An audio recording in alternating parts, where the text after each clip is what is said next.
Yo les postos, c'est Sacha, bienvenue dans cette nouvelle vidéo Mercato et actualité du football. Et on commence avec le Barça, une énorme crise en interne avec 6 démissions chez les dirigeants. Le FC Barcelone connaît une crise majeure en interne après les démissions de 6 membres du conseil d'administration réclamés par le président Josep Maria Bartomeu. Ces départs démontrent les sérieux remous connus par le club catalan. La crise sanitaire actuelle liée à cette épidémie n'épargne pas les clubs de football avec des pertes financières très importantes. Et en plus de cette situation complexe, le FC Barcelone connaît également de gros problèmes en interne depuis le scandale de février avec l'affaire des sociétés de communication engagées par le club pour critiquer sur les réseaux sociaux les ennemis supposés de la direction actuelle. Rien ne va plus dans les coulisses chez les Blaugrana. 6 démissions, particulièrement fragilisées par cette histoire. Le président du Barça, Josep Maria Bartomeu, a pris une décision forte en réclamant le départ de plusieurs de ses collaborateurs, dont il se méfiait en raison de fuites dans la presse, et les démissions de 6 membres du conseil d'administration du champion d'Espagne en titre ont bel et bien été officialisées, dont celle du grand favori aux prochaines élections pour la présidence du club, Émilie Rousseau. Nous sommes arrivés à cette décision après avoir échoué à inverser les critères et les modes de gestion du club face aux enjeux importants de l'avenir et surtout du nouveau scénario post-pandémique. Nous devons également souligner notre désenchantement face à l'épisode malheureux des réseaux sociaux connu sous le nom de Barçagate, dont nous avons entendu parler par la presse, peut-on lire dans un communiqué dévoilé par la Vanguardia. La présidence de Bartomeu est en danger, de plus en plus isolée aux commandes du champion d'Espagne en titre. Bartomeu voit les désaccords internes du Barça exposés publiquement, déjà contestés par les socios depuis de longs mois. Le patron catalan voit très clairement son poste menacé avec ce conflit. Et alors que les prochaines élections présidentielles étaient prévues au terme de l'exercice 2020-2021, des voix s'élèvent pour un scrutin anticipé. Comme dernier service à notre club, nous recommandons que les circonstances le permettent, de nouvelles élections soient déclenchées. On réclamait les 6 démissionnaires. Pour rappel, Bartomeu ne peut plus se présenter à nouveau selon les règlements. Il s'agit donc d'une vraie fronde contre lui. Rousseau n'a pas tardé à répondre. Les nouvelles graves accusations d'Émilie Rousseau, alors que le championnat espagnol est à l'arrêt, vous le savez, le FC Barcelone traverse l'une des pires crises institutionnelles de son histoire récente. Au cœur de cette polémique, Rousseau s'était permis une sortie médiatique très offensive il y a quelques jours à l'encontre de Bartomeu. Et ce matin, le dirigeant culé en a remis une couche. Sur le terrain, le FC Barcelone n'affiche pas son meilleur visage depuis des mois, mais en coulisses, le club catalan traverse une crise encore plus importante.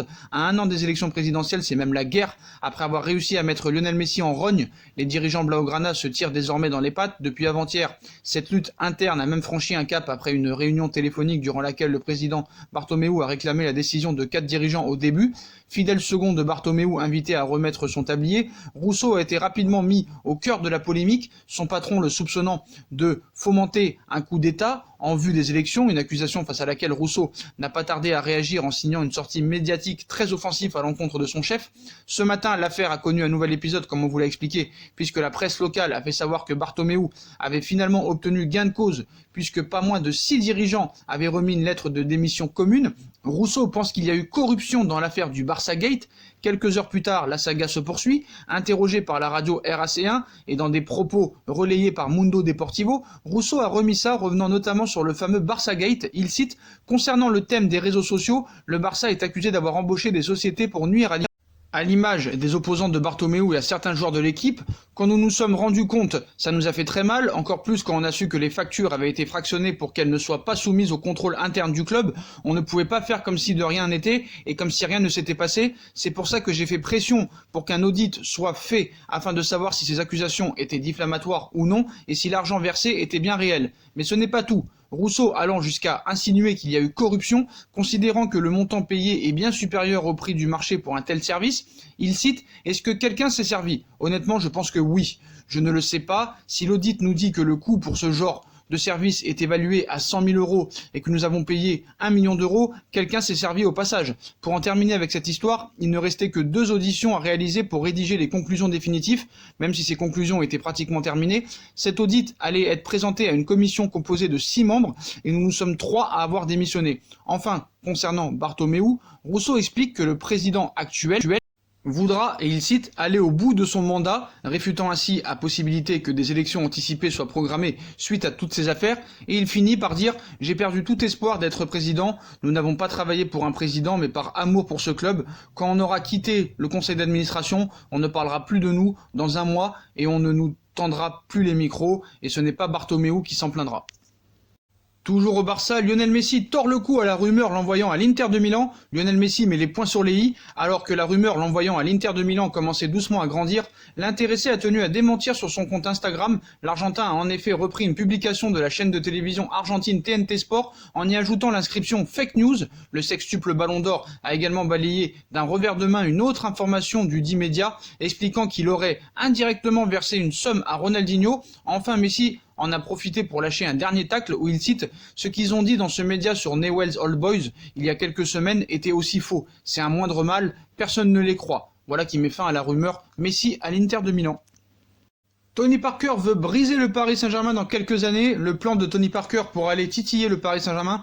Pour Jean-Michel Aulas, le plan paraît déjà bien ficelé. Tony Parker apparaît comme la personne idéale pour lui succéder à la tête de l'Olympique Lyonnais. Le principal intéressé ne dit pas non, bien au contraire. Et il a déjà quelques idées en tête pour tenter d'aller briser toute la puissance du Paris Saint-Germain en Ligue 1. Il y a quelques jours, Jean-Michel Aulas assurait qu'il voyait en Tony Parker, ancien basketteur, président de l'équipe de basket de l'Asvel et ambassadeur de l'Olympique Lyonnais à l'international, comme son possible successeur en tant que président de l'Olympique Lyonnais. Une déclaration pas inédite, mais qui confirmait les envies de Jean-Michel Aulas d'aller vaquer à d'autres occupations dans un avenir proche, à savoir dans 4 ans, lorsqu'il atteindra l'âge de 75 ans. De son côté, Parker, lui, se disait flatté de cette belle remarque de confiance.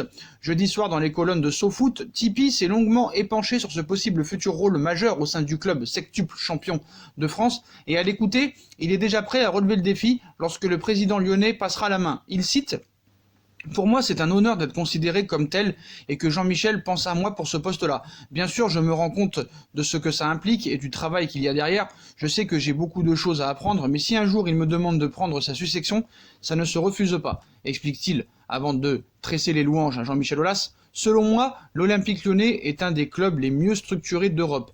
Ce que Jean-Michel a mis en place est quelque chose d'assez unique. Tony Parker veut voir Aulas partir de l'Olympique Lyonnais sur un titre de champion d'Europe, mais l'ancienne star des San Antonio Spurs voit déjà plus loin et pense que même Lyon peut viser un titre européen ou un titre de champion dans un avenir proche. Il cite « Quand il aura eu le remboursement de tous les investissements, j'allais dire le club pourra réinvestir encore plus dans le sportif. Ce serait incroyable pour Jean-Michel Aulas de terminer avec un titre européen ou un titre de champion de France. Et selon moi, c'est tout à fait possible.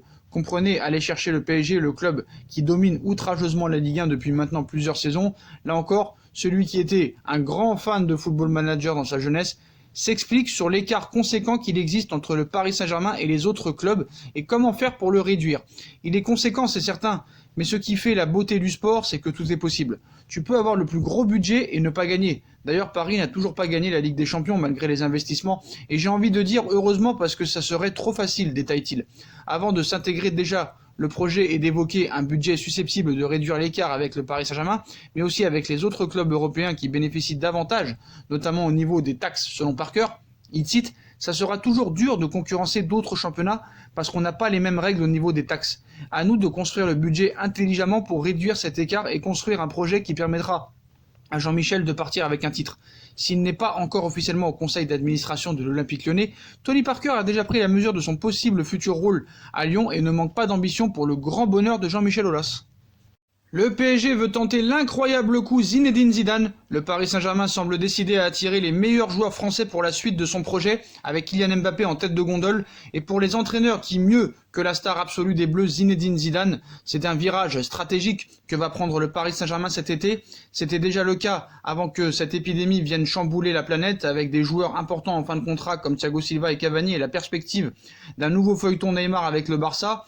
L'effectif allait être de nouveau profondément modifié. Le directeur sportif Leonardo diffusait l'idée d'un changement de ton en se tournant vers des joueurs moins bling-bling mais plus travailleurs, avec la volonté aussi de creuser dans le filon français. La priorité du club de la capitale reste de prolonger Kylian Mbappé, la star française du présent, la star mondiale du futur, alors que son contrat s'achève en 2022.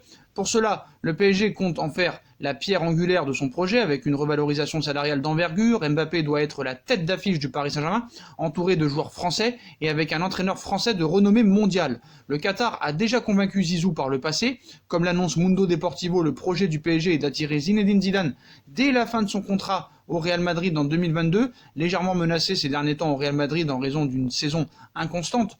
Zizou serait quand même assuré de garder son poste pour la saison prochaine au Real Madrid, à moins d'un retournement de situation, mais les propriétaires qataris du Paris Saint-Germain sont prêts à attendre et ont déjà su séduire Zidane pour être l'un des ambassadeurs de la Coupe du Monde 2022 au Qatar? Un tel projet pourra-t-il convaincre Zinedine Zidane? Son attachement à Marseille ne fait pas de doute, mais sera-t-il capable de s'asseoir sur le banc de touche parisien? La principale question est là. Le club francilien pourrait lui offrir un effectif digne de ce nom et représenter une dernière étape avant le poste tant attendu de sélectionneur. Pour l'instant bien occupé par Didier Deschamps, le Qatar semble en tout cas décidé à tenter sa chance dans l'avenir. Faut pas oublier que Zidane avait déclaré au Canal Football Club en 2015 que si le Paris Saint-Germain ou autre club venait et que le projet était intéressant, il n'y aurait pas d'état d'âme et il accepterait sans aucune hésitation. Leonardo a discuté avec l'agent de Pjanic. Depuis plusieurs semaines, les médias italiens et français relaient un intérêt réel du directeur sportif du Paris Saint-Germain, Leonardo, pour le milieu de terrain de la Juve, Miralem Pjanic, 30 ans, 32 matchs et 3 buts, toutes compétitions confondues cette saison, par un transfert direct ou comme éventuelle monnaie d'échange, peut-être dans le dossier Mauro Icardi. Le Bosnien se retrouve régulièrement envoyé vers le club tricolore et ce vendredi, le journaliste de Transfermarkt Nicolo Sciella confirme les intentions parisiennes en annonçant une discussion entre Leonardo et Fali Ramadani, l'agent de Pjanic, en mars dernier. Un nouvel indice à prendre en compte pour l'avenir de l'ancien lyonnais, affaire à suivre donc dès cet été.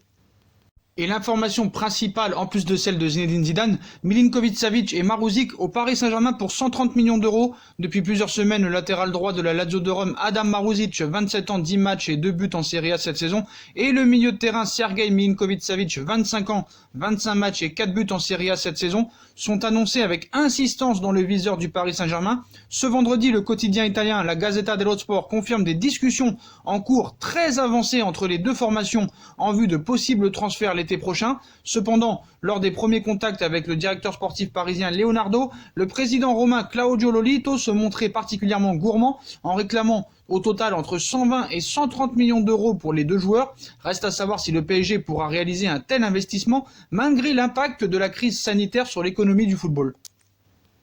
Voilà les postos, voilà pour toutes les infos mercato et actualités du football de cette matinée. Comme d'habitude, dites-moi en commentaire ce que vous en pensez. Je compte sur vous pour bombarder la barre de like, on partage, on commente, on s'abonne, on active la petite cloche pour être tenu au courant des vidéos qui vont sortir. On nous rejoint sur nos différents réseaux sociaux, Instagram, Facebook, Snapchat, Twitter, ainsi que sur Utip. Tout sera en bas de la page en description. N'hésitez pas aussi à vous abonner à ma deuxième chaîne YouTube, No Feeling. Voilà les postos, je vous souhaite à tous une très bonne après-midi, une très bonne journée, prenez soin de vous et à plus tard dans une nouvelle vidéo. Tchuss.